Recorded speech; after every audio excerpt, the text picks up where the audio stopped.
Hello and welcome to Advertisers Watching Ads. My name is Tom Ollerton, and this is a show where brands watch other brands' ads.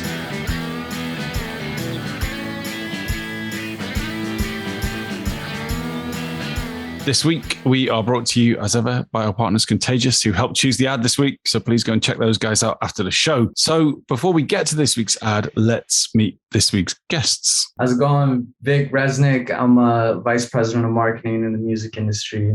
Happy to be here. Thanks, Tom. Thanks, James. I'm James Chandler. I'm CMO at IAB UK. So would you let IKEA use your house as their showroom?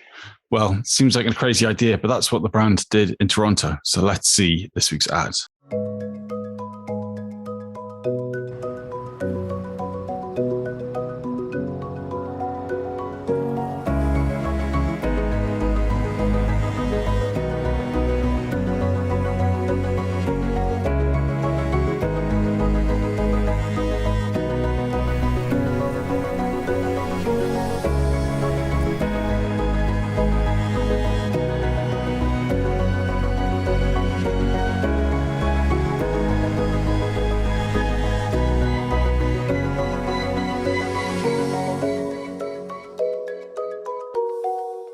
Okay, so it's voting time. 1, 2, 3. A 4 and a 3. Well, so what was going on? What was the bigger campaign here? It's sort of smart in a way that there's an association with IKEA that you have to kind of go out of town to look around this very idyllic showroom. But IKEA are coming downtown, as the ad indicates. So to showcase the fact they're coming downtown, they took over some downtown homes. So not only do they get the benefit of creating their own media placement, which I think is fairly smart, you get to fill these homes in situ with people walking past with all this amazing IKEA stuff. So the showroom kind of comes to you, which I think is a tiny bit of genius. Did you get the impression this actually really happened? Practically, it'd be pretty hard to convince someone to let you remodel their space. Perhaps like many things, it's not quite as it seems. Is it a good ad? Absolutely. It's polished. It's crisp. It says upfront what they're trying to sell you. It explains to you the problem they're solving. It's something that, you watch and you can immediately understand, no matter what language you speak, no matter kind of what your background is. It accomplishes those things. But is it going to be something that's going to sit with me forever, that I'm going to tell my friends about, that I'm going to share with somebody else online? No. I think where they failed was that it was too polished. Like, I would have loved to see that ad. Like the other ad. I would have loved to see them literally setting up somebody's house, like one of those home flipper shows. Yeah. Like remake it, you know what I mean? Like something to that effect with just IKEA furniture in a small space and be like, we can maximize their space. I think they've gone, our catalogue and look and feel of the site is pretty iconic. Yes. Because people recognize it instantly. Like, you get the kind of, this is the table type thing. And it's kind of like they've taken that and they've just planted it onto some houses. So you kind of get the aesthetic because we're used to it in the catalogue and on the site. And it sort of framed it. But yeah, I mean, that photo with the guy and he's sort of putting that, there's no way that's a sort of, it just feels like a picture maybe. Yeah, that's kind of like just a poster put on a. Those poor people inside can't even see out. That's what's going on. The local deco or whoever the outdoor thing is have just come and plonked this thing on for a photo and taken it away again. That's exactly what's happened here. All of these pictures look like they were taken by somebody who should be arrested for taking these pictures. I'm very uncomfortable with the whole premise. This very somebody's watching me. I'm good.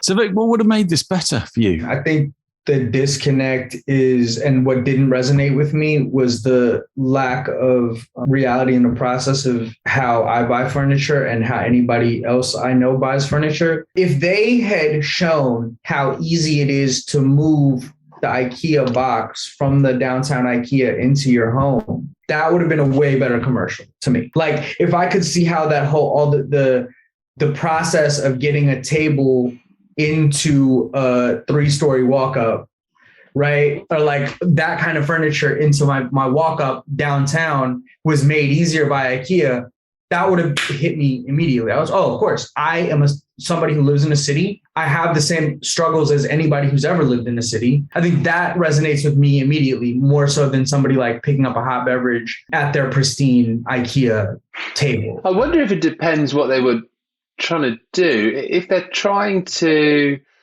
get people to think about IKEA as a place that can kind of exist or fit in with downtown rather than this, this out of town place, that kind of works. They're kind of inserting themselves in.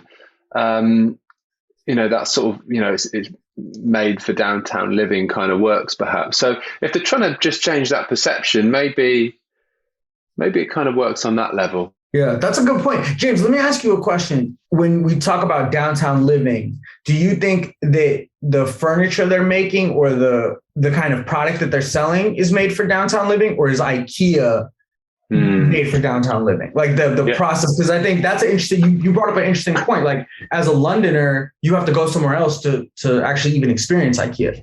Yeah, Wembley's not downtown. I mean, this would have been nice if they'd have, released a sort of exclusive collection, but, from some cool downtown in Toronto artists and put it together, and you kind of putting those things in maybe, and it's feels like it's been built up as part of the area it's going to be in. But, well, what I took from it is they're kind of saying, well, look, we can demo a product in downtown. You don't need to go out of the city to kind of get this thing. So we're kind of here. It's like IKEA is kind of here. So we're going to place ourselves within where you live to demonstrate that.